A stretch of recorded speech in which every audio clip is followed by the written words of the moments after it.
6 years after the FBI uncovered a terrorist plot at a compound in northern New Mexico, the 5 people responsible now know their fate.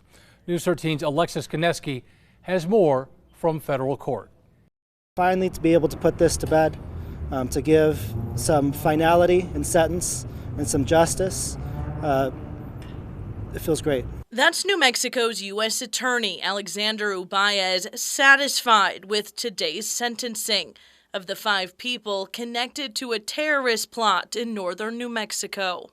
The horrifying events that played out in graphic detail during this 3-week trial, from radical ideologies to violent extremist beliefs, the banality of everyday life centered around the corpse of a dead child in a fortified compound in rural New Mexico.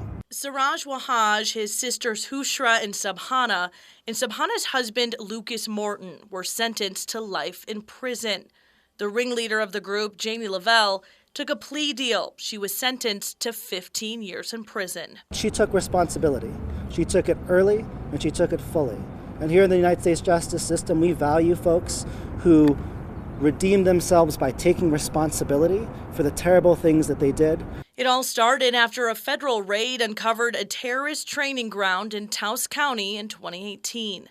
Documents state the group was plotting and training children to carry out attacks on FBI agents in government institutions. The feds found the 5 adults and 11 malnourished children on the property, a property that authorities say was heavily militarized. The sentences imposed today send a clear message.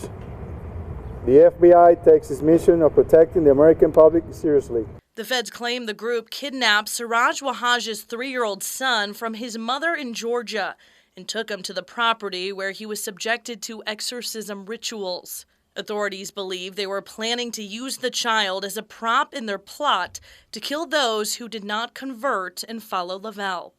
That child later died. The heart of this case is the senseless death of 3-year-old Abdul Ghani.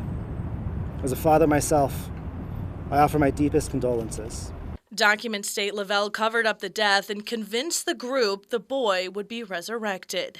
While today's sentencing cannot take away the pain or fill the void of the innocent child who was kidnapped and subsequently lost his life, I sincerely hope there is some comfort in knowing that those who committed this terrible crime have been brought to justice. Alexis Kineski, KRQE News 13.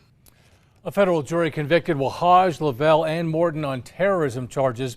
The 2 sisters and Morton are also facing kidnapping charges. Once Lavelle's prison time is complete, she will be deported back to Haiti because she was in the country illegally.